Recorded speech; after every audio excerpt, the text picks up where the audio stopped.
بسم الله الحمد لله والصلاة والسلام على رسول الله وعلى آله وصحبه ومن والاه رب اشرح لي صدري ويسر لي أمري واحلل عقدة من لساني يفقهوا قولي. Mes frères et sœurs, on continue toujours notre série sur le mariage et notre thème aujourd'hui avec l'aide d'Allah Tabaraka wa Ta'ala est les conflits entre les belles-mères et les belles-filles. Chaque foyer a besoin de notre sujet. Chaque épouse, chaque belle-mère, chaque époux doivent écouter attentivement ce sujet que nous allons traiter bi'idhnillahi azza wa jal. Mes frères et sœurs, de nos jours, les conflits entre épouses et belle-mères se sont énormément répandus. Plus d'un foyer souffre de ces problèmes entre l'épouse et sa belle-mère, ou entre l'époux et sa belle-mère, sauf bien sûr ceux à qui Allah Tabaraka wa Ta'ala fait miséricorde. La plupart de ces problèmes, il faut le dire clairement, ils sont bidons. Bidons. Et parmi les causes de ces conflits, on a les médias qui ont fait surgir avec leurs films, leurs comédies et leurs séries de mauvaises histoires entre les belles-mères et leurs belles-filles. Nous avons aussi, parmi les causes des conflits entre la belle-fille et sa belle-mère, les anciens proverbes, les histoires inventées des ancêtres. Et parmi les causes des conflits entre les belles-mères et les belles-filles, il y a aussi l'éloignement du chemin d'Allah Azza wa Jal et de ses commandements. La solution de la plupart de ces problèmes est simple. La belle-mère et l'épouse, souvent, possèdent toutes les deux la solution de ces problèmes. Et celui qui la possède plus particulièrement est l'époux lui-même. L'époux lui-même. Mais bien aimé en Allah, y a-t-il dans cette vie d'ici-bas un bonheur qui dépasse celui d'un homme qui est heureux dans sa maison? Et y a-t-il dans cette vie un chagrin égal à celui d'un homme se sentant gêné dans sa propre famille? Celui qui se sent heureux avec sa famille trouve le bonheur avec les gens.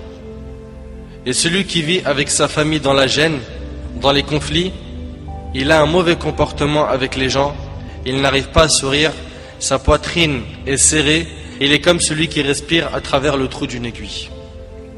Nous, en tant que musulmans, on dit souvent, suite à chaque problème dont souffre une personne, regarde l'atmosphère de la maison de cette personne. S'il y a un problème de drogue, on dit regarde l'atmosphère de la maison de cette personne. Si la personne s'est mariée en cachette, on dit regarde l'atmosphère de la maison de cette personne. Les enfants qui sont toujours dans la rue, tout le temps, matin, midi et soir, tu les vois dans la rue, tu dis regarde l'atmosphère de la maison de cette personne. Mais bien aimé en Allah, et si on analysait ensemble les causes qui provoquent la haine et la rancœur entre les épouses et les belles-mères? Quelles sont réellement ces causes qui font vivre les époux et les épouses dans un enfer? Quelles sont réellement les sources de ces conflits et d'instabilité dans ces foyers? Faites très attention à ce qui suit et je vous conseille même de prendre des notes. La première cause des conflits entre les belles-mères et les belles-filles est les médias, la culture qui règne, les patrimoines culturels, leurs exemples et leurs histoires. Les médias. Tu vas me dire, mais comment cela? Les médias provoquent des conflits entre les belles-mères et les épouses. Tu vas me dire, mais comment ça? Je vais te dire, la relation entre l'épouse et sa belle-mère est la relation que les médias ont le plus salie dans les films, les comédies et les séries. Tape juste sur Google belle-mère et belle-fille. Tu vas voir des comédies, tu vas voir des sketchs, tu vas voir des moqueries, des insultes. Belle-mère et belle-fille. Les médias ont joué un grand rôle dans le fait de salir cette relation. Dès qu'on parle de la belle-mère, dans les médias, on lui associe la ruse, la trahison, la haine, la méchanceté, l'envie et même la sorcellerie de la belle-fille ou du beau-fils. N'est-ce pas? C'est ainsi qu'est représentée la belle-mère dans les films. La belle-mère est toujours représentée méchamment dans les films ou séries. Quand elle rentre dans une maison calme, sereine et tranquille, elle y allume le feu par les problèmes. En deux mots, les médias nous montrent que la belle-mère c'est une bombe atomique et une source d'ennui. Ainsi est représentée la belle-mère dans les séries, les films et les comédies. Les médias sont donc à l'origine de tous ces conflits au point que celui qui veut se marier se croit se préparer pour une guerre. On lui dit, mon frère, Belek, dès maintenant ta belle-mère. Fais gaffe mon frère. Et on lui fait même comprendre que parmi les critères d'une bonne épouse, il y a le fait qu'elle n'ait pas de mère. Sa mère elle est morte. Ou bien il y a eu un divorce et elle vient avec son père. Wala hawla wala quwwata illa billah. Tu les entends dire, alors t'es marié? Il répond bien sûr. Et ta belle-mère c'est comment? Et ta belle-mère c'est comment? Automatique. Ajib. Il répond, elle est morte. L'autre il lui dit, quelle chance. Ah, franchement t'es refait, t'es bien. T'as pas de belle-mère. Ah, ça doit être une tuerie pour toi. Mais pourquoi mon frère tu lui dis la chance? Déjà premièrement, la chance, le hasard, ça n'existe pas. Nous on connaît Al-Qadar. Deuxièmement, la belle-mère est une ni'ma. La belle-mère, c'est un bienfait de la part d'Allah. Et je jure par Allah que parfois la belle-mère est plus clémente et plus gentille envers toi que ta propre mère. Pourquoi donc ces conflits, ces flammes? On a dit que ce sont les médias et les citations et les histoires venant du patrimoine culturel qui ont provoqué des secousses dans ces relations, belle-mère et belle-fille. Par exemple, chez nous en Égypte, on a des dictons et des proverbes, mon frère, sur les belles-mères, ils sont flippants.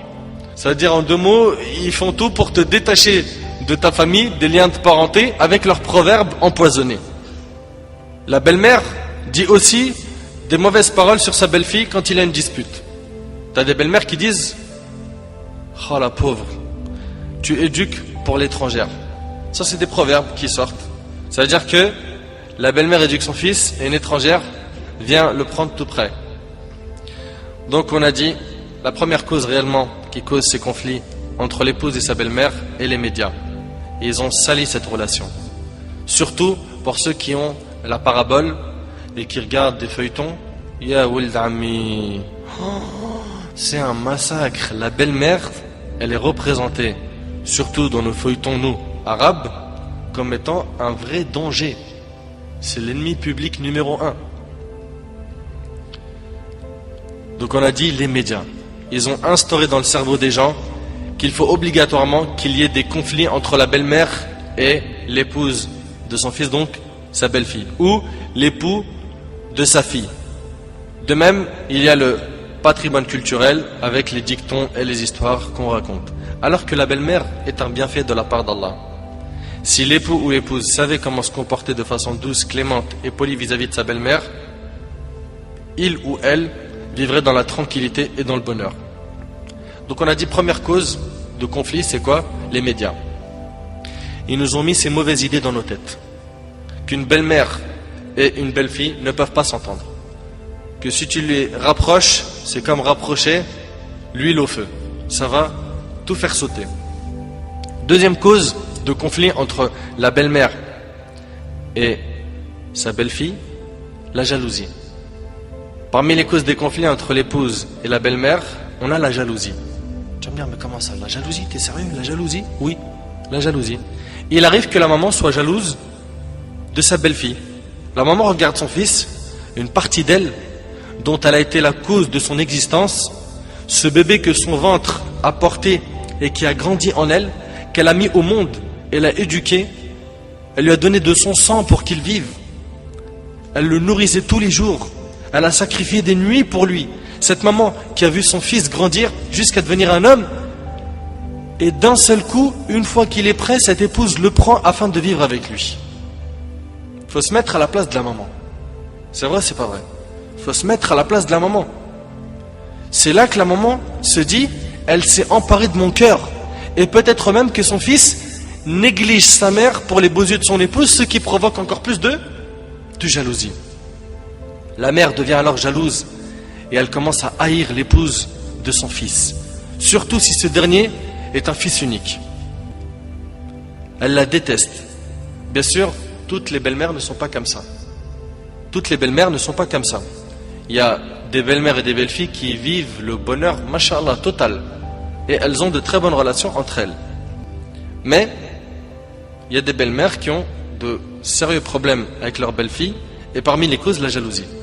Et il arrive que la mère soit sérieusement malade, et ne trouve pas son fils se précipiter pour l'emmener chez le médecin. Alors que si sa femme se plaint simplement d'un mal de tête, seulement pour être gâté, il s'affole.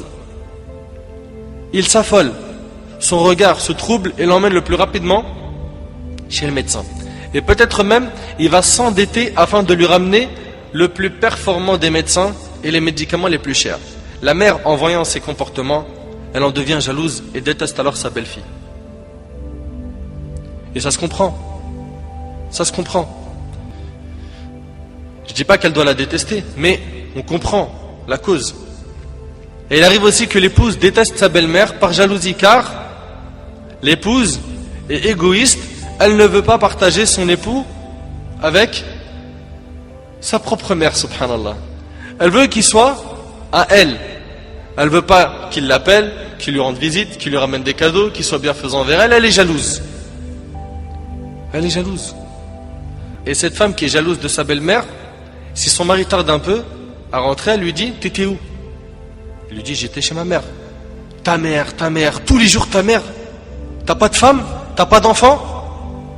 C'est quoi cette histoire de ta mère? C'est bon quoi, ta mère. Ajib.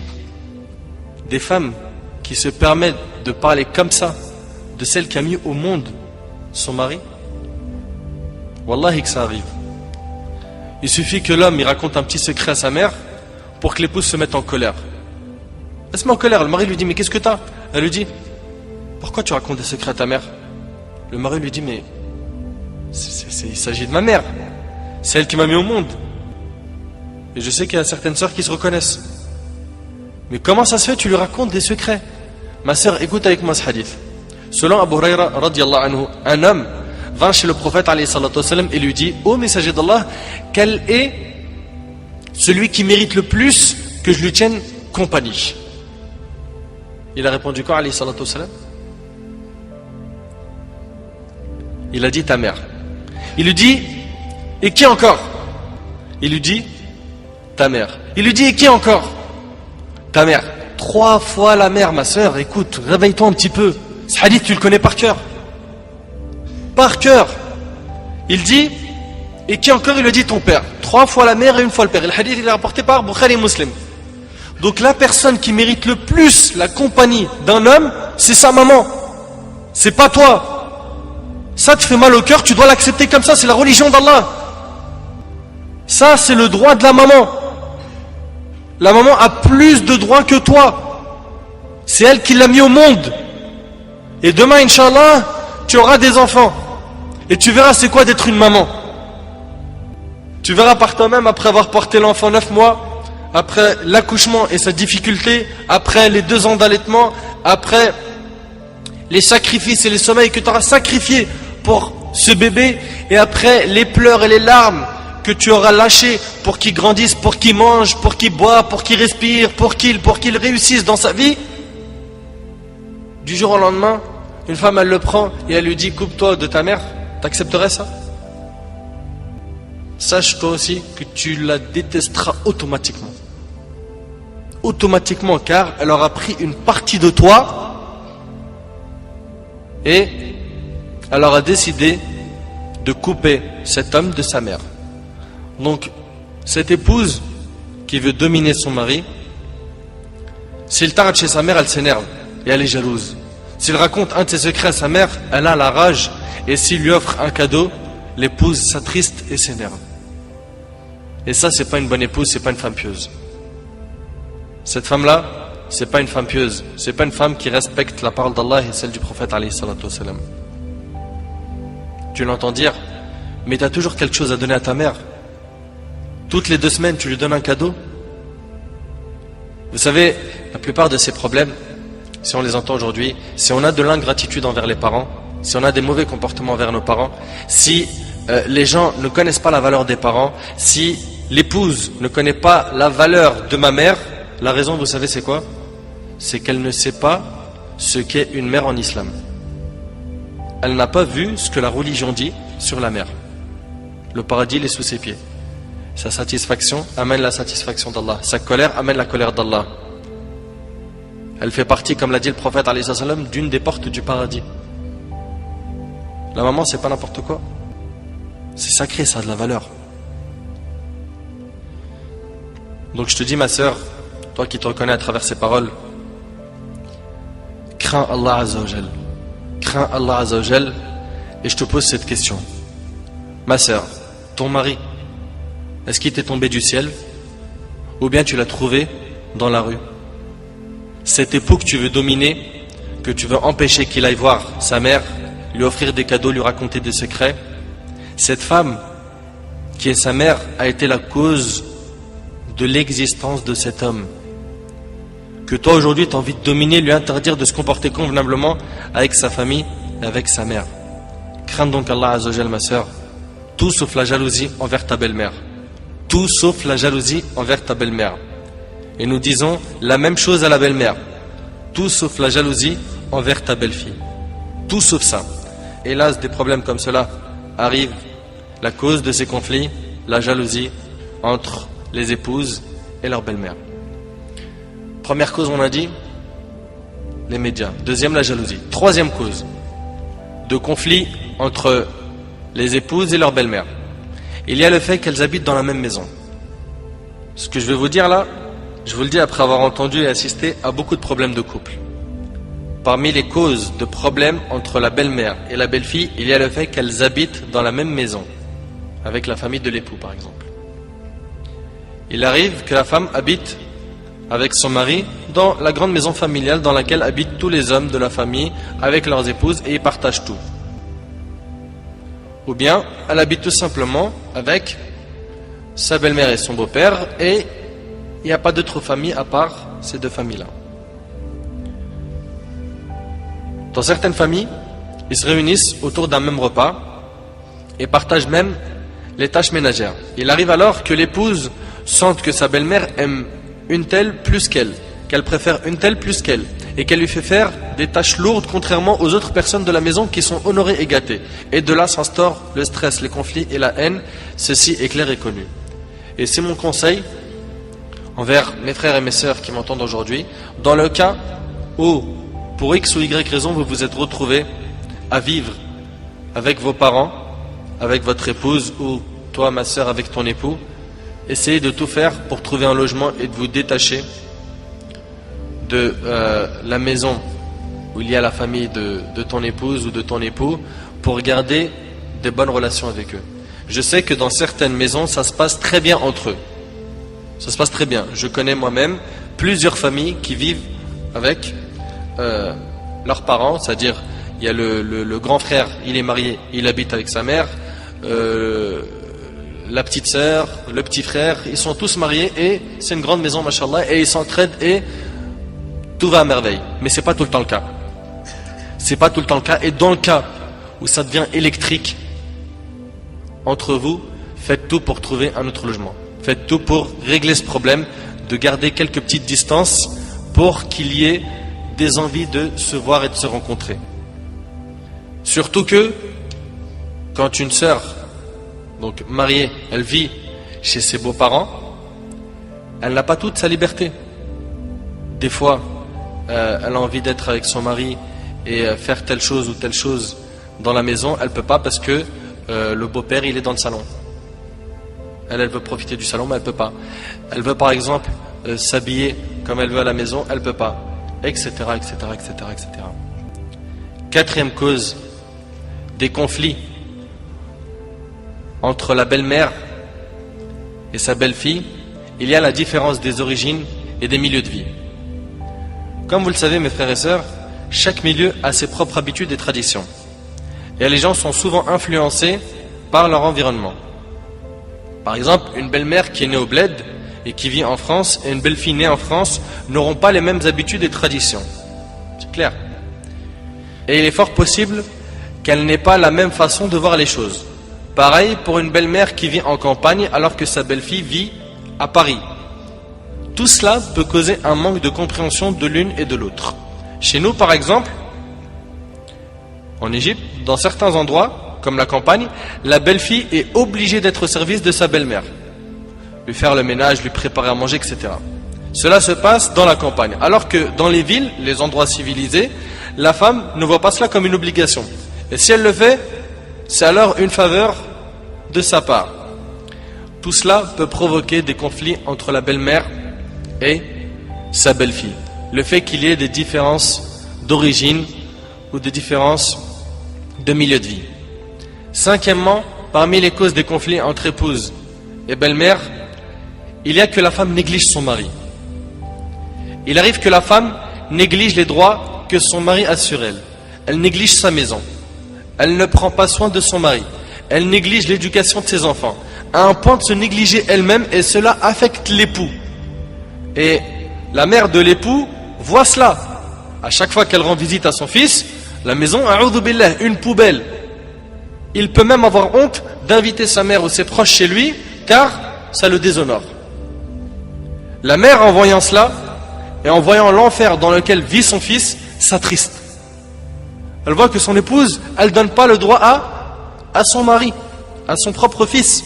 Elle s'attriste, car la mère se chagrine à la tristesse de son fils et devient heureuse pour le bonheur de son fils. La mère voit son fils affligé et abattu, alors qu'il était honoré, gâté, bien habillé, propre et beau chez elle. Elle lui dit, t'étais gâté, chez moi t'étais gâté, tu t'allongeais et la nourriture te venait toute prête, tu faisais juste un signe de la main et on te ramenait ce que tu voulais. Qu'est-ce qui t'est arrivé aujourd'hui?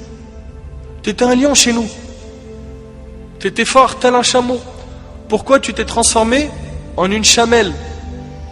T'étais un bélier, t'es devenu une brebis, pourquoi? La mère voit que l'épouse néglige son fils qu'elle aime, alors elle commence à détester cette épouse qui a fait vivre son fils comme un mendiant.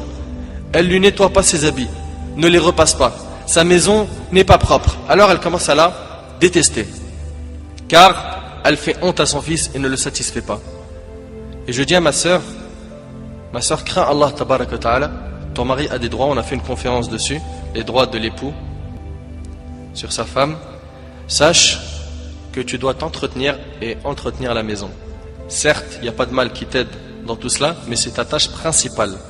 Donc ma sœur, chaque chose à sa place, ne fais pas n'importe quoi, et pour entretenir de bonnes relations avec ta belle famille, fais attention à être bienfaisante envers ton mari. 1. Pour Allah subhanahu wa ta'ala. 2. Pour aussi que les familles entre elles s'entendent et ne se détestent pas. 6e cause, parmi les causes des conflits entre épouse et belle-mère, il y a le choix de la future épouse malgré la mère. C'est-à-dire que le frère, il sait que sa mère, elle ne veut pas de cette épouse, mais il va tout faire pour se marier quand même avec elle, et il va dire, de toute façon, le tuteur il est obligatoire pour la femme, il n'est pas obligatoire pour l'homme, donc je peux me marier sans l'accord de mes parents, après je la mets devant le fait accompli.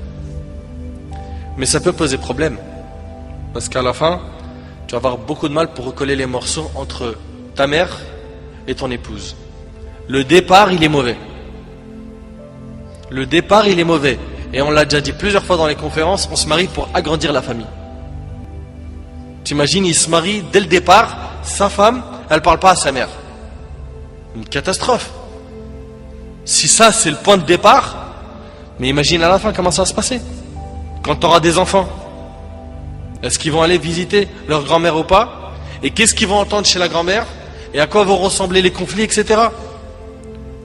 Dans beaucoup de cas, le fils choisit sa femme malgré le désaccord de sa mère. Religieusement, il a le droit de le faire. Mais le problème, il se pose où?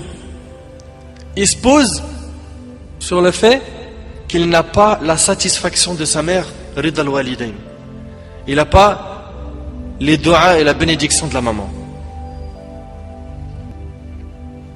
Le résultat est une froideur entre l'épouse et sa belle-mère.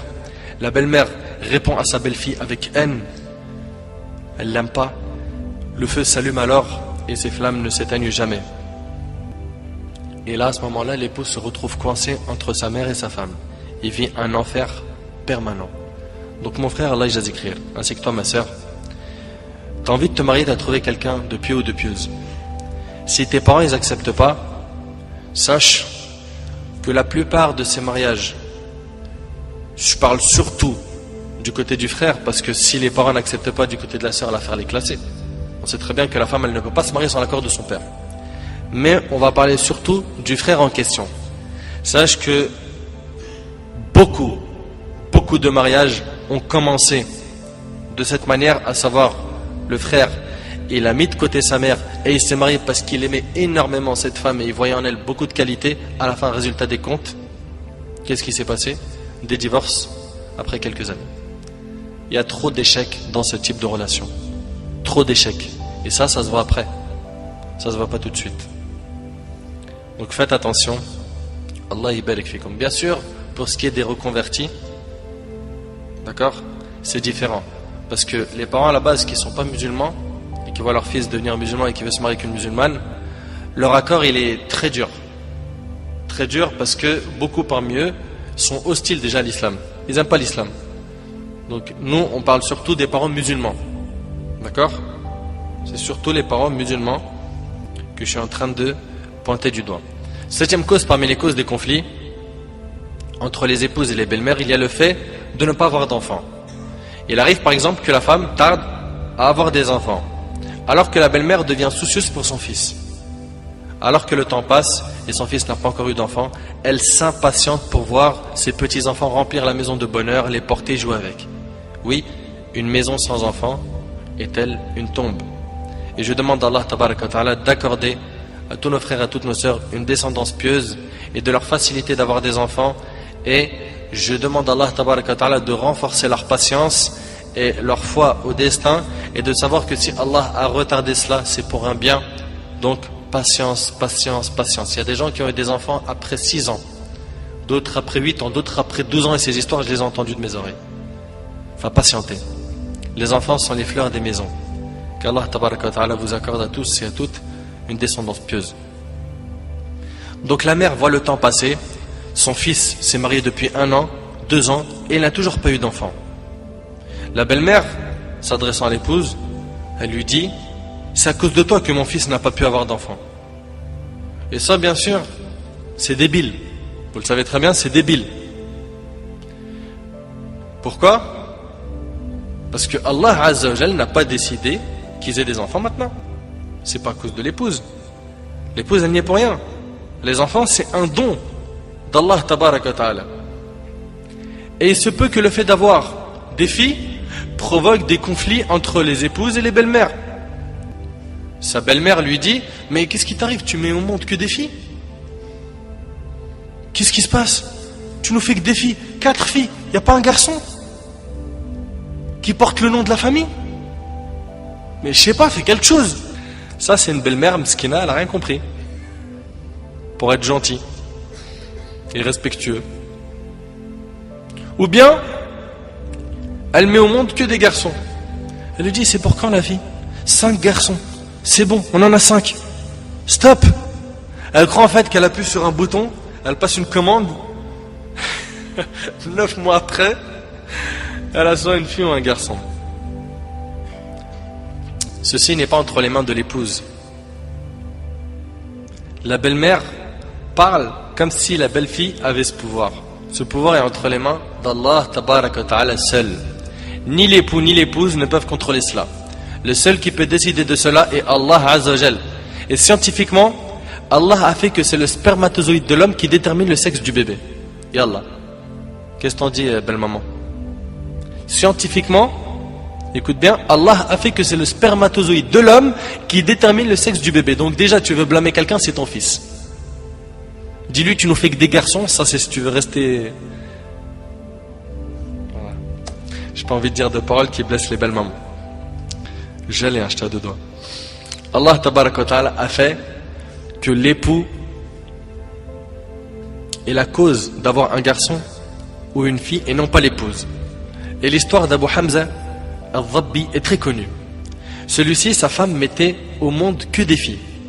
Il l'a donc laissée et il a épousé une autre qui, elle, a mis au monde que des garçons. Il a alors délaissé la première et se rendait que chez la mère des garçons. Sa première femme en fut attristée et dit: qu'a-t-il, Abu Hamza? Il ne nous visite pas, il se rend dans la maison d'à côté.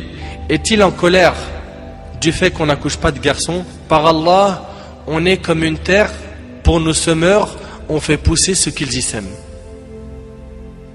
À méditer. On n'y fait pousser que ce qu'ils y sèment. Donc le fait de ne pas avoir d'enfants, ou avoir que des filles, ou que des garçons, c'est un choix d'Allah tabaraka wa ta'ala et il faut l'accepter. 8e cause de conflit entre la belle-mère et sa belle-fille, il y a le fait que l'époux exagère en faisant l'éloge de l'une d'elles devant l'autre. Et ça, par contre, pour le frère, on va se permettre de bien le piquer. Alors, mon frère, fais attention. C'est toi qui allumes le feu entre ta mère et ta femme. C'est toi qui crée les conflits entre ta mère et ta femme. Il va me dire, mais comment ça? Mais il va chez sa mère et lui dit, Masha'Allah, Ummi, tu sais quoi? Il parle à sa mère et lui dit, Masha'Allah, ma femme elle me prépare des plats que j'ai jamais de la vie goûté chez toi. Entre nous, il lui manque un cerveau. C'est pas il lui manque une case, il lui manque un cerveau complet. Elle prépare un thé. Wahid la taille.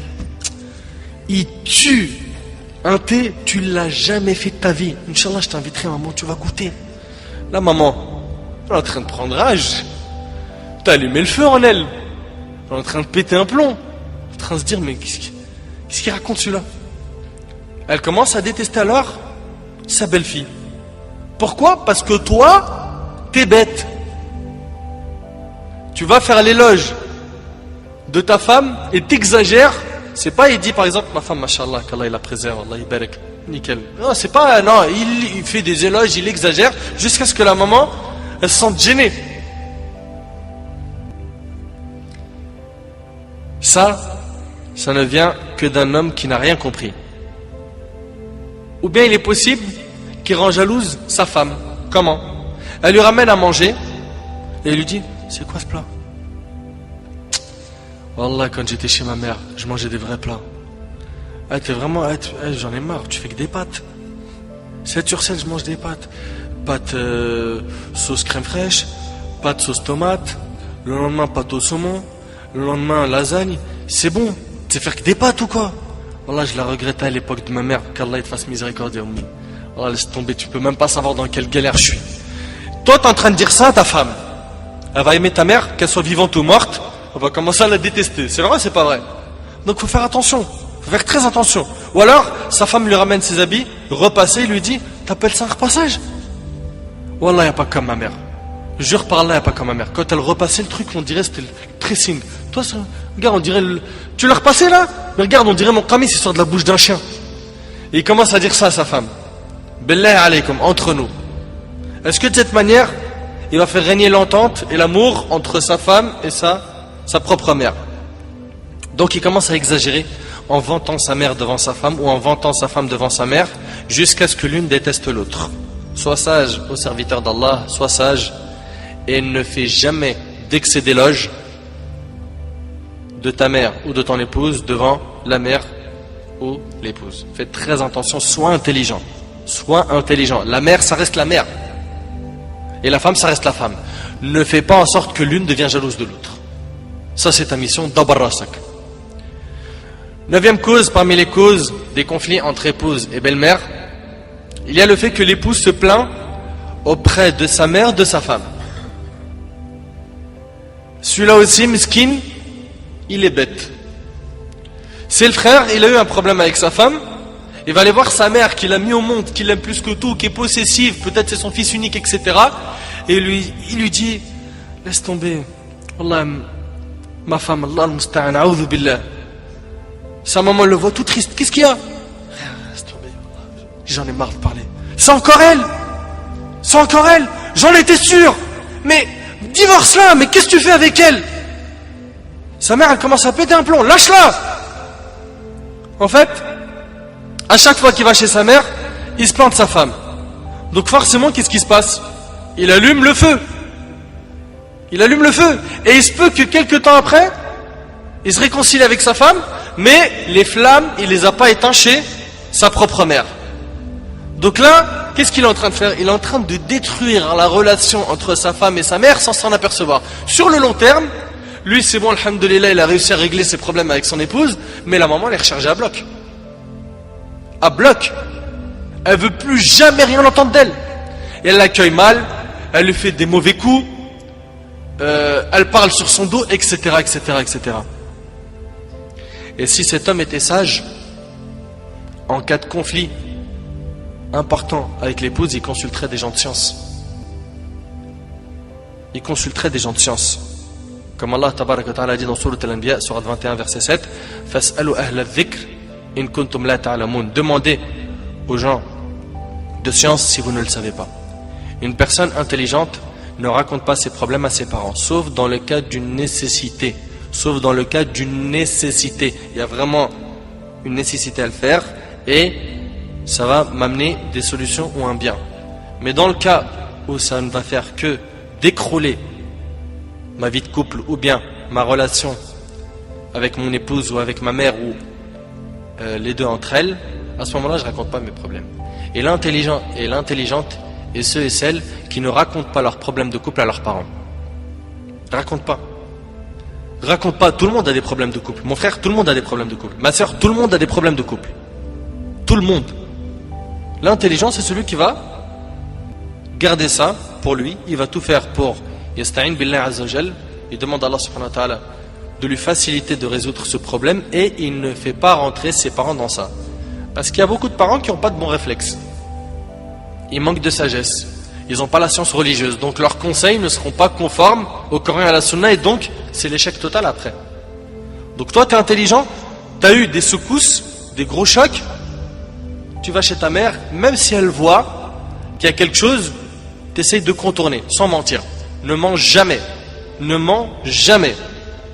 Qu'est-ce qui se passe si tu étais fatigué à cause du travail? Colle ça sur la fatigue. Je suis fatigué. Mais jamais tu te plains à tes parents. Surtout nos sœurs. La sœur, subhanallah, dès qu'il lui arrive un problème, allô maman, allô maman, allô maman. Tu es en train de remonter ta mère contre ton mari. Et il est fort possible que le problème va se résoudre ce soir ou demain ou un jour il va être résolu et ces points noirs que tu as mis dans le cœur de ta mère, ils ne s'enlèveront pas. Donc ma sœur, sois intelligente. Et pareil pour ma sœur, ne consulte pas n'importe qui dans tes problèmes de couple. Et je parle surtout aux sœurs parce qu'elles appellent n'importe qui. Sa meilleure amie, elle lui en parle. Elle lui parle des détails qu'elle ne devrait même pas évoquer, citer à une amie. Elle lui dit voilà, il m'est arrivé ça, ça, ça, ça. Son amie, elle n'a pas beaucoup de science religieuse. Et généralement, c'est ça qui se passe. Si on n'appelle pas des gens qui ont de la science. À la rigueur, on appelle des gens qui ont de la science pour nous conseiller bien comme il faut. Oui, mais on appelle n'importe qui des amis. Et ils vont tout prendre par les sentiments et tout faire basculer en fonction des sentiments. Nous, les sentiments, on va les mettre de côté, on va voir qu'est-ce qu'Allah y veut et qu'est-ce que Nabi alayhi salatu wassalam veut dans ce type de situation. Donc faites attention, ne racontez pas vos problèmes de couple. Ça a été la cause de la destruction de plus d'un couple. Vous continuez à le faire, sachez que vous allez tout droit à votre perte. Et dans le cas où tu l'as fait mon frère, ou toi ma soeur, tu as fait cela, tu as raconté tes problèmes de couple, et tu as sali ton mari ou tu as sali ta femme, eh bien, devant ta mère, pour changer la mauvaise image que tu l'as mis dans sa tête, commence à parler en bien de ta femme ou de ton mari. C'est-à-dire moi, il m'est arrivé des problèmes avec ma femme, et j'ai trop sali ma femme. Devant qui? Devant ma mère. Ma femme ci, ma femme ça, ma femme ci, ma femme ça. Donc je l'ai sali. Pour remonter la pente, qu'est-ce que je fais? Je raconte plus ses défauts et je parle de ses qualités, je les mets en avant. Je parle d'elle en bien, là où j'ai parlé d'elle en mal. Et d'ailleurs, Cheikh Al-Uthaymin, rahimallah, en parlant de la médisance, il a expliqué que pour te faire pardonner d'une médisance, tu dois faire ce qui suit. 1. Voir est-ce que la personne que tu as sali est au courant que tu l'as sali ou non. Donc par exemple, si j'ai sali ma femme et que ma femme sait que je l'ai sali, là à ce moment-là, il faut faire deux choses. 1. Que je vais lui demander pardon à ma femme. 2. Que là où j'ai parlé d'elle en mal, je parle d'elle en bien. D'accord? Et dans le cas où ma femme, et ça c'est valable pour tout le monde, hein, c'est pas que entre les couples, c'est avec tous les musulmans. Et dans le cas où ma femme ne sait pas que je l'ai sali, est-ce que je suis obligé d'aller la voir pour lui dire en fait je t'ai sali, je te demande pardon? Non. Mais par contre là où je l'ai sali, je dis du bien d'elle pour changer cette image. C'est bien clair? Et ça c'est valable avec tout le monde. Avec un frère, j'ai parlé de lui en mal, alors je regarde est-ce qu'il le sait ou non, on l'a fait parvenir la chose ou non, et après en fonction de ça je vois comment je fais. Donc on change ces images et on arrête de se plaindre. 10e cause parmi les causes de ces conflits entre belle-mère et belle-fille, il y a l'avarice de la belle-mère et les dépenses de l'épouse. Il se peut que l'épouse dépense de façon exagérée et que la belle-mère soit avare. Donc là, c'est vraiment très électrique. Ou que l'épouse soit raisonnable et que la belle-mère est avare. Et aux yeux de l'avare, tout le monde est gaspilleur. Aux yeux de l'avare, tout le monde est gaspilleur. Alors, sa mère, la mère de l'époux, qui est un peu avare, et son épouse qui vit dans le juste milieu, se retrouvent dans des conflits. La belle-mère lui dit: toi tu gaspilles l'argent de mon fils. Pour gagner cet argent, il a travaillé durement, il s'est fatigué. Et elle commence à lui faire des speeches. Ça fait partie des causes. De quoi? De conflits. Pour ça, il faut être aussi intelligent, faire attention, ne pas aller dire à la belle-mère si elle va se frustrer de savoir que j'ai acheté par exemple un siège auto pour mon enfant qui coûte 50 €. Si elle entend 50 €, il est possible qu'elle ne dorme pas 2 semaines. Va pas lui dire. Va pas lui dire. Va pas lui dire j'ai acheté ça. D'accord? Tout ce qui va amener une mésentente entre toi et ta belle-mère, ou l'inverse, entre la belle-mère et sa belle-fille, faut s'en écarter. Clair? 11e cause, l'épouse critique son mari devant sa belle-mère et évoque ses défauts. Il y a des épouses idiotes qui vont aller se plaindre des défauts de leur mari. À qui? Aux mères du mari. Ou bien devant ses frères et sœurs. Ma sœur, est-ce que tu as oublié que celle qui écoute ces critiques et les défauts de ton époux est la mère de l'époux? Tu es consciente de ça ou pas? Elle est là, elle se confie à la belle-mère, elle renforce son lien avec elle. Ça y est, machallah, elle la considère comme sa maman. Après, elle lui dit: mais ton fils, c'est un ahmar. Wallah, c'est un ahmar. Je te jure par Allah, c'est un ahmar. C'est un ahmar. Tu sais ce qu'il a fait? Elle, 1 plainte, 2 plaintes, 3 plaintes, 4. Mais je sais pas, mais lui 2 tartes. Moi, j'allais le faire. J'allais le taper. Elle dit tout ça à sa belle-mère. Ça provoque pas des conflits? Oui ou non? Ça provoque des conflits. Ma soeur, sois intelligente. Sois intelligente, sois pas stupide. Comment est-ce que tu peux venir rabaisser ton mari, l'humilier, citer ses défauts devant sa propre mère? Ma soeur, sache-le, il est impossible que ta belle-mère t'aime autant que son fils. Ça, faut que tu le comprennes. Impossible. Alors ma soeur, sois sage. Sinon, elle va te détester. Il se peut que parce qu'elle a un bon comportement, elle te dit pas, voilà, t'es mauvaise, comment est-ce que tu parles, etc. Qu'elle te réponde pas d'une manière blessante ou choquante. Il se peut qu'elle garde ça au fond d'elle, mais ces accumulations sont très mauvaises pour ton couple. Fais attention, ma soeur. Fais attention, ma soeur. Oui, mais je me plains à qui? Alors, il y a des manières de se plaindre, d'accord? Et il y a problème et problème. En fonction du problème, on verra qui tu vas consulter. Si c'est vraiment des grands problèmes, à ce moment-là, je pense que c'est plus quelqu'un de science que tu devrais consulter. Et dans le cas où tu te plains à la maman parce que tu sais que la maman peut changer la chose, sois intelligente. Ne rabaisse pas le mari. Dis-lui, voilà, j'ai un petit problème concernant ceci et cela. Il a énormément de qualités, machallah, c'est vraiment quelqu'un, c'est un pieux, c'est quelqu'un de bien, machallah, tu as réussi à éduquer. Mais à ce point, si tu peux m'aider. Ça, c'est dans la mesure où elle peut t'aider. Mais venir, tu viens, tu casses du sucre sur son dos, tu es en train de tout détruire. 2e cause de conflit entre l'épouse et sa belle-fille, c'est que la mère ou l'épouse se mêle de ce qui ne la concerne pas. Il y a des mamans qui veulent diriger la vie de leur fils comme elles désirent. Ma tante, toi qui m'entends et qui est belle maman, sache que quand il se marie, c'est pas toi qui gères sa maison, son foyer, c'est lui. Et pareil, le beau-père veut que la vie de son fils soit exactement comme il le désire. Toi aussi, ami, mon oncle, toi qui te sens concerné, as-tu oublié que cet enfant est devenu un homme, qu'il a une femme et des enfants à sa charge? Ça y est, c'est plus un enfant. As-tu oublié qu'il a sa propre vie, qu'il peut construire comme il le veut avec son épouse sur ce qui plaît à Allah tabaraka wa ta'ala? Si tu as cela en tête, les problèmes vont vite se régler. À la rigueur, tu veux le conseiller parce que tu es son père, oui, mais gérer sa vie de couple, non. Gérer sa vie de couple, non.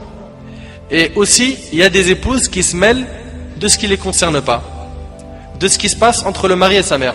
Elle intervient en disant: ramène à ta mère ceci et ne ramène pas à ta mère cela. Ma sœur, quand il s'agit de la relation du frère avec sa mère, il veut lui ramener, il ne veut pas lui ramener, ça le regarde. T'as pas à t'en mêler. D'accord? Il te concerte, il te consulte, il n'y a pas de mal. Il t'a pas consulté, il a donné quelque chose à sa mère, ne viens pas t'en mêler. D'accord? Il donne à sa mère, il donne à sa soeur, il donne à son frère. Viens pas lui reprocher cela et lui demander des comptes. Tu n'as pas à rentrer dans ces choses-là. Abu Huraira radiyallahu anhu a dit, le prophète alayhi salatu wassalam a dit, fait partie de la bonne soumission, l'islam fait partie de la bonne soumission de l'homme, le fait d'abandonner ce qui ne le concerne pas. Le fait d'abandonner ce qui ne le concerne pas, rapporté par Tirmidhi, Ibn Majah, l'imam Malik et Ahmad. La personne qui se mêle de ce qui ne la concerne pas est une personne détestée par les pieux et par les créatures d'Allah. Par exemple, si tu entends ta fille et son époux se disputer, t'en mêle pas, sauf si l'un d'eux te le demande. Toi, t'es père de famille, t'as entendu une dispute. Viens pas parce que t'entends ta fille pleurer dans une chambre, lui dire: comment ça tu l'as fait pleurer? Mais tu te prends pour qui? T'es un malade toi ou quoi? Imagine que la cause de la dispute, c'est qu'elle veut jamais avoir des rapports intimes avec lui, et que lui il est en train de lui faire un rappel, et qu'après elle a commencé à pleurer et lever le ton. T'aimerais t'entendre tout ça? Donc de quoi tu te mêles? Ça te regarde pas. Il y a quelque chose entre eux, ça reste entre eux, tu mets pas ton nez dedans. Même si c'est ta propre fille, même si tu entends des pleurs. C'est comme on dit, quand tu regardes quelqu'un qui vient avec un œil crevé, regarde l'autre, peut-être qu'on lui a crevé les deux yeux. Donc faut pas avoir ce mauvais réflexe de tout prendre par les sentiments. Non, on regarde avec justice et on met tout sur le plateau du corps et de la sunna. Là, on a à peu près 12 causes environ, qui sont toutes à l'origine de ces conflits entre les épouses et les belles-mères. Mais j'en suis sûr que plus d'une personne parmi vous se demande: mais quelles sont les solutions? Là, tu as montré les causes, mais finalement, quelles sont les solutions? Comment l'épouse pourrait gagner le cœur de sa belle-mère? Et comment l'inverse pourrait se faire? Eh bien, c'est très simple.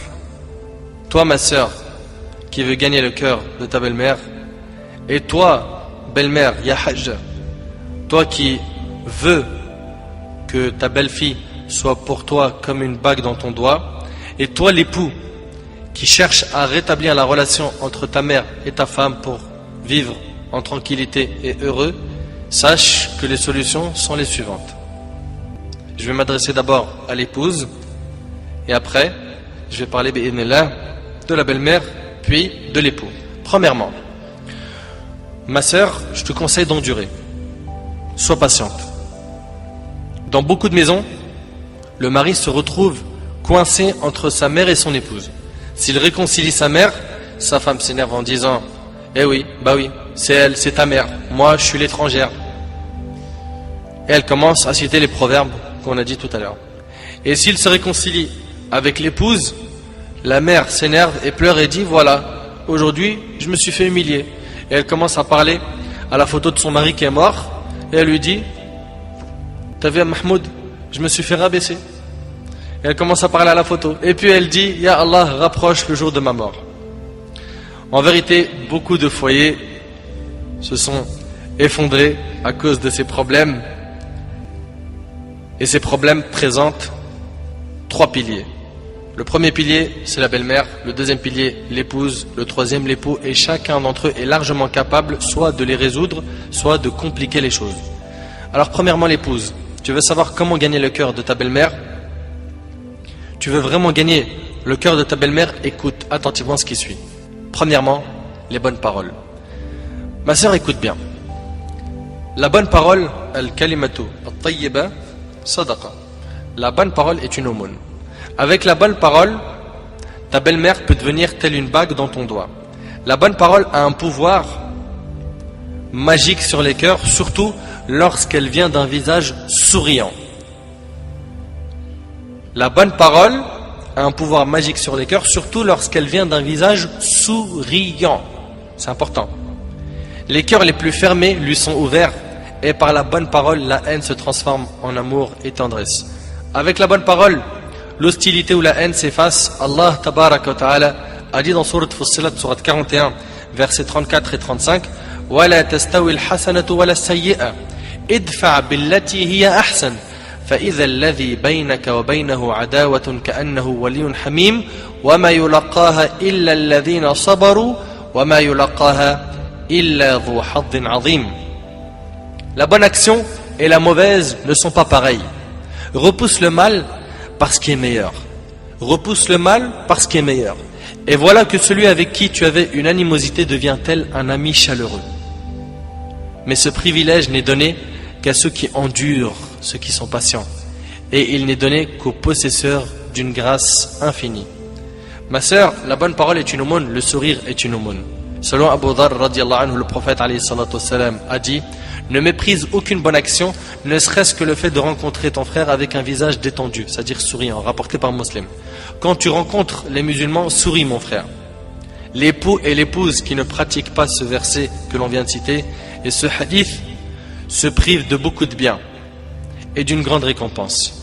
Mes frères, les gens aiment les visages souriants et fuient les visages sombres et ténébreux. Avant, les Arabes appelaient leurs enfants al-basim, c'est-à-dire le souriant, al-dahak, le riant, celui qui rit, talq, bishr, al-bashir, l'aimable, l'annonceur de bonnes nouvelles. Tous ces noms ont la signification de l'amabilité et la tendresse. Et comme on dit, un sourire est contagieux. Un sourire est contagieux. Tu souris, tu causes le sourire de ton frère.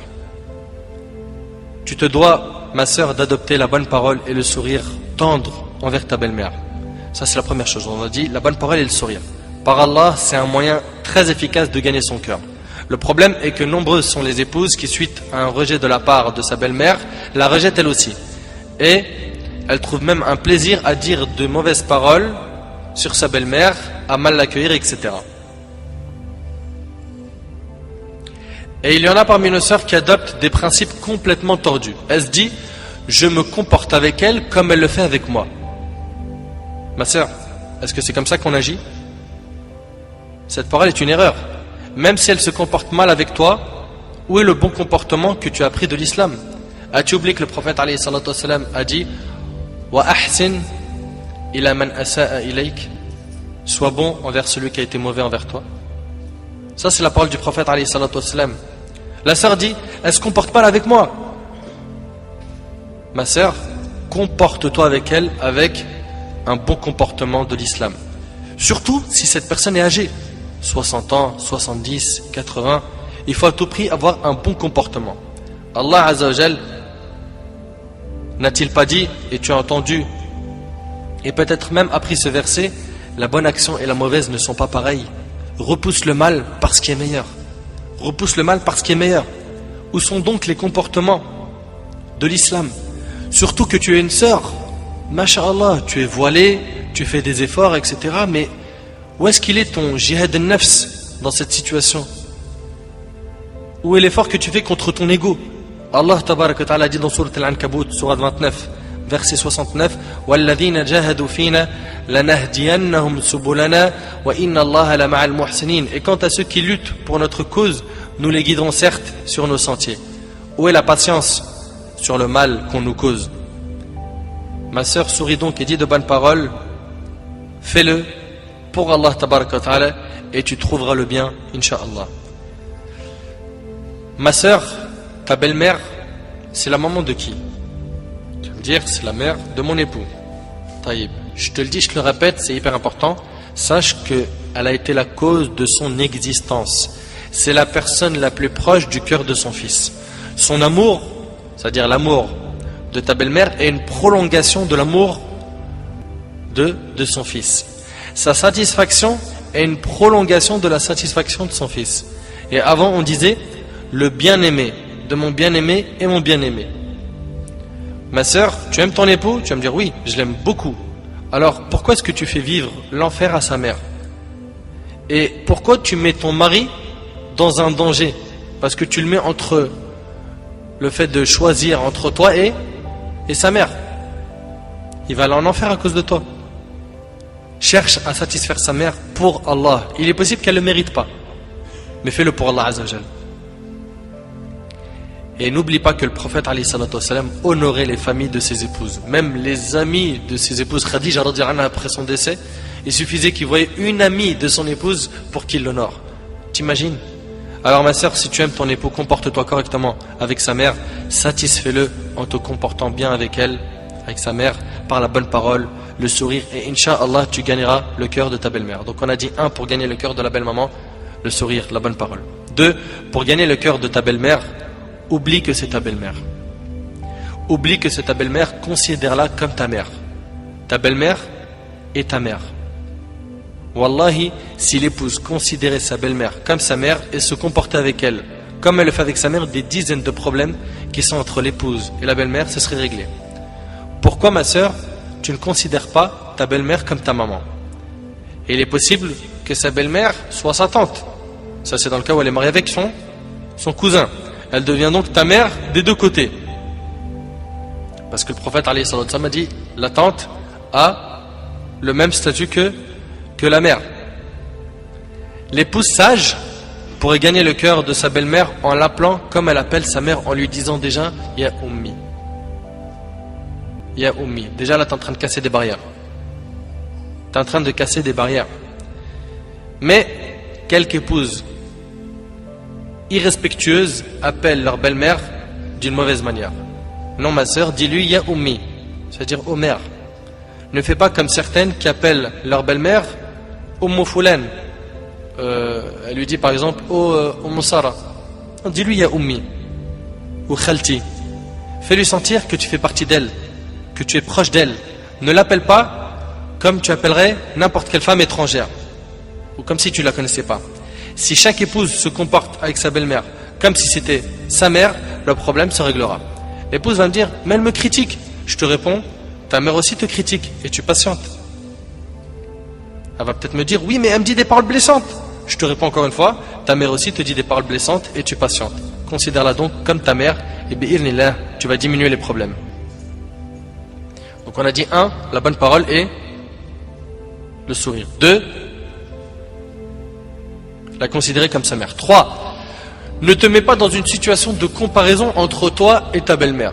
Il y a des épouses insensées qui disent à leur époux choisis entre ta mère et moi. Mais qu'est-ce que tu racontes ma soeur? Mais tu fonces dans le mur là. Tu veux qu'ils te disent quoi? Si lui il a un minimum de religion, il va dire salam alaikum, ma mère, c'est tout à fait normal.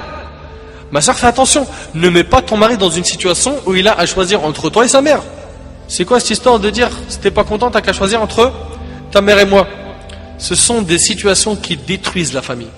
La maman est une maman et l'épouse est une épouse et chacune a sa place, son amour, son respect, et l'amour ne diminue pas en aimant l'autre. Ne viens pas dire je dois choisir entre ma mère ou mon épouse. C'est un choix difficile qui ne serait pas du tout dans ton intérêt. Il va bien sûr choisir sa mère car la satisfaction de sa mère est la cause de son entrée au paradis. Alors crains Allah ma sœur, sois sage et rappelle-toi du hadith où l'homme a dit au prophète alayhi salatu wassalam, quel est celui qui mérite le plus que je lui tienne compagnie? Il lui a dit ta mère 3 fois et après il lui a dit ton père 1 fois. Toi tu dois l'aider à être bienfaisant envers sa mère et non pas l'aider à aller en enfer en étant injuste envers sa mère. Et qu'Allah tabaraka wa ta'ala fasse miséricorde à cette femme qui a dit à son époux qui allait au travail, elle lui demanda en insistant de ne gagner son argent que de manière licite et elle lui a demandé en insistant de ne pas rentrer en enfer à cause d'elle. Puis elle lui dit sois bienfaisant envers ta mère, sois bienfaisant envers ta mère, joins tes liens de parenté, ne coupe pas ta relation avec eux sinon Allah la coupera avec toi. Ça, c'est des femmes pieuses. Où est ce genre de femme aujourd'hui? Et j'ai envie de vous raconter une super belle histoire qui a été racontée par un de nos savants contemporains. Wallahi al-azim, qu'elle est très émouvante. C'est l'histoire d'un homme qui a dit à sa femme: et si on allait manger dans un restaurant? Elle lui répondit: non, je te propose plutôt d'aller le demander à une autre femme. Moi je mange pas au resto avec toi, va manger au resto avec une autre femme. Il s'étonna. Il lui dit: je t'invite à manger et tu me dis de sortir avec une autre femme? Mais comment ça? Je suis pas de ce genre d'homme. Et de quelle femme tu parles? Elle dit: ta mère. Imagine la scène. Ta mère: je renonce aujourd'hui à ton invitation pour que tu invites ta mère. Ça fait longtemps que tu l'as pas invitée à manger ou à se promener, sors donc avec ta maman. Il lui a dit qu'Allah te récompense. Et il a tout de suite appelé sa mère et lui a dit: maman, prépare-toi, je vais venir te chercher en voiture et on ira manger et se promener ensemble. Sa mère l'a même pas cru. Sa mère ne l'a pas cru. Elle lui a dit: c'est vrai? Il lui dit: oui, par Allah. Viens aujourd'hui, on va manger ensemble. Entre nous, billah alaykum. Qui d'entre vous parmi les frères mariés a déjà fait ça avec sa mère? Et effectivement, ils allèrent ensemble au restaurant. Et la mère s'est remplie d'amour, de joie et de bonheur. Pour elle, c'était un beau rêve. Peu lui importe la nourriture ou l'endroit où elle était, c'est-à-dire même manger par terre ou sur le trottoir ou dans la rue, le plus important c'est qu'elle était avec son fils et que son fils était bienfaisant envers elle. Et qu'il ne l'a pas oublié. Qu'il ne l'a pas négligé en s'occupant de sa femme et de ses enfants, et elle passa un jour avec lui qui était l'un des meilleurs jours de sa vie. L'homme dit à sa mère au retour: maman, t'es contente? La sortie t'a plu? Elle dit: oui, qu'Allah te récompense. Il répondit: Inch'Allah, je le referai. Elle dit: non, Inch'Allah, la prochaine fois, l'invitation viendra de moi. Il lui dit: Inch'Allah. Et des semaines et des mois passèrent. Le frère a été occupé. Puis sa mère tomba malade et mourra. Qu'Allah lui fasse miséricorde. Son fils était très triste. Et quelques jours plus tard, il reçut une invitation au restaurant pour lui et une autre personne, et cette invitation était déjà payée. Étonné, il se demanda de qui vient cette invitation déjà payée. Il est parti alors avec son épouse au même endroit où il avait mangé avec sa mère, et là une lettre l'attendait de la part de sa mère. Il y avait écrit: mon cher fils, qu'Allah te récompense, je t'avais promis de t'inviter au même endroit pour manger, mais tu étais souvent occupé. Et maintenant je tiens ma promesse et je t'invite avec ta chère épouse, qu'Allah vous récompense.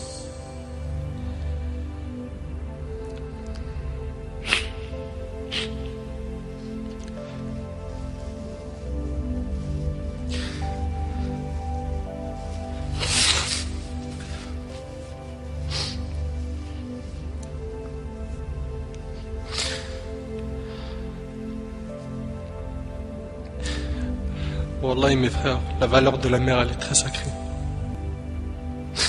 Faut pas la mettre en colère. Cette histoire d'amour entre cette épouse et sa belle-mère est magnifique. J'espère que nos frères et sœurs vont tirer des leçons de ce genre d'histoire d'amour entre les épouses et les belles-mères et d'essayer de reproduire ce qui s'est reproduit dans cette histoire. C'est qu'après le décès de la mère qu'on connaît sa valeur.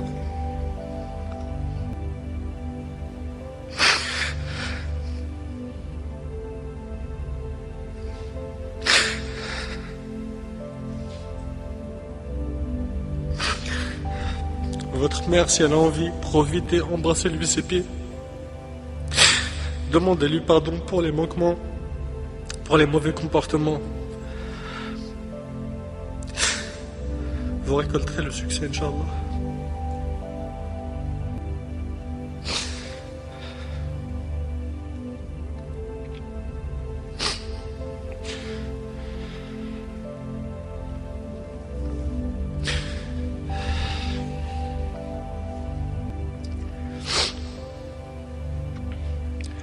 Sachez qu'alhamdulillah, il existe des dizaines et des centaines de foyers qui vivent en tranquillité, des foyers où l'épouse vit vraiment super bien avec sa belle-mère. Et de même que nous avons des belles-mères qui considèrent leur belle-fille comme leur propre fille. Allah yajazikum khair, surtout vous qui êtes mariés. Faites très attention à vos mères. Ne la mettez jamais en colère pour votre épouse. C'est la pire des injustices.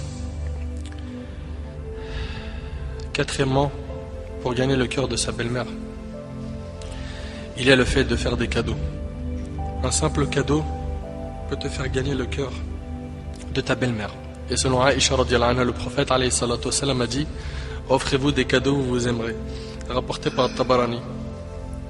Ma soeur, est-ce que tu crois aux paroles du prophète alayhi salatu wassalam? Offrez-vous des cadeaux, vous vous aimerez. Un simple cadeau pendant une fête, par exemple, t'ouvrira le cœur de ta belle-mère. Pendant l'une des fêtes, offre-lui un cadeau. Aïd al-Fitr, Aïd al-Adha, ou n'importe quand. Par contre, évite la fête des mères, car ce n'est pas notre fête. Offre-lui par exemple une robe, ou un voile, ou un parfum. Peu importe, l'essentiel, fais-lui un cadeau. Et tu verras que tu gagneras son cœur. C'est le simple geste de faire un cadeau qui touche non pas sa valeur. Ta belle-mère va se dire: ah, elle pense à moi. Elle pense à moi à chaque occasion, elle me ramène quelque chose. À chaque fois qu'elle s'achète quelque chose, elle pense à moi, elle m'aime. Cinquièmement, tu veux gagner le cœur de ta belle-mère, rends-lui visite. La visite provoque l'amour. Mu'adh ibn Jabal radhiyallahu anhu a dit à un homme: réjouis-toi donc, car j'ai entendu le prophète alayhi salatu wassalam dire qu'Allah tabaraka wa ta'ala a dit: mon amour est acquis de droit à ceux qui s'aiment en moi, à ceux qui se réunissent en moi, à ceux qui se visitent en moi. Rapporté par l'imam Malik dans le Muwatta. Ça veut dire que ceux qui se visitent pour Allah, Allah subhanahu wa ta'ala les aime. Quand la belle-mère ne vit pas avec l'épouse de son fils, les visites irrégulières sont conseillées. Pourquoi je dis irrégulières? Pour que ta visite soit une surprise et provoque la joie. Pas comme quand tu es régulière chaque semaine, tu vas chez ta belle-mère accompagnée de tous tes enfants qui vont peut-être casser, faire n'importe quoi. Il faut vraiment que ta visite ne soit pas un enfer et qu'elle soit des belles surprises. Et il y a ceux qui, quand ils te visitent, apportent le bonheur et la paix. Dès qu'ils rentrent chez toi, ils remplissent la maison de joie. Et il y en a d'autres, leur visite n'est qu'un supplice. Wala hawla wala quwwata illa billah. La visite fera que, Inch'Allah, elle t'aimera. Par contre, quand tu la visites, ne reste pas telle une reine chez elle comme certaines le font. Elle va visiter sa belle-mère et c'est sa belle-mère qui fait tout. Elle est assise comme une pacha en train de regarder la télé pendant que sa belle-mère prépare à manger, s'occupe des enfants de sa belle-fille, fait la vaisselle, etc. Ma sœur, lève-toi et aide ta belle-mère, car à ma connaissance tu as un cœur, tu es sensible, tu as une raison, donc aide-la. Ne sois pas de celles qui ne font rien. Une fois chez la belle-mère, il faut que lors de ta visite, tu la reposes. C'est une impolitesse que d'être chez ta belle-mère et de ne pas l'aider. Tu pars pour lui rendre visite, s'il te plaît, ne deviens pas un fardeau. Il faut que ta visite fasse entrer la joie et le bonheur dans le cœur de la belle-mère. Que ta visite soit un service. De cette manière, elle t'aimera. Sixièmement, pour gagner le cœur de la belle-mère, demande-lui conseil. Si l'épouse demande conseil auprès de sa belle-mère lors d'un problème où elle lui raconte ses plaintes, comme on a dit tout à l'heure, avec son époux, avec des gants et avec des bons termes, qu'est-ce qu'elle va se dire? La maman, l'épouse de mon fils même, elle se comporte avec moi comme elle le fait avec sa mère, elle me fait confiance. Ou bien tu as envie d'acheter quelque chose ou tu as envie d'installer quelque chose à la maison, prends conseil auprès de ta belle-mère. Tout ça, ça va rapprocher les cœurs. Sans doute, si tu fais cela et que ta belle-mère est sage, elle t'aimera et t'aidera concernant son fils qui est ton mari dans le cas où tu te plains de lui. Dis à ta belle-mère: je n'ai rien raconté à ma mère, tu es ma mère. Dis-moi alors ce que je dois faire. Je le ferai, je suis ta fille. Je suis ta fille, dis-moi ce que je dois faire.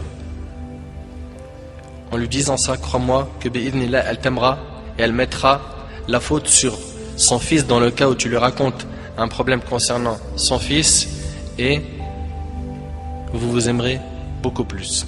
Septièmement, essaye de comprendre ta belle-mère. Essaye de la comprendre. Essaye de connaître la relation qu'il lie ton époux et ta belle-mère. Il se pourrait que ton mari soit un fils unique. Dans ce cas, leur relation est très forte. essaye de l'écouter, parle beaucoup avec elle, ne te lasse pas d'écouter les mêmes choses. Un des pieux prédécesseurs a dit: l'homme vient me raconter quelque chose que je connais avant même qu'il soit né et je l'écoute comme si je l'écoutais pour la première fois. Ça fait partie du bon comportement dans le dialogue de ne pas dire à quelqu'un: mais ça je l'ai entendu 1000 fois. Non, réécoute la chose, même 100 fois, avec l'oreille de celui qui vient de découvrir la chose. Quelqu'un qui me raconte une histoire 50 fois, je lui dis: Masha'Allah, barakallahu fik, viens pas lui dire mais je le savais. Donc ma sœur, essaye de connaître ta belle-mère, de connaître la clé de sa personnalité.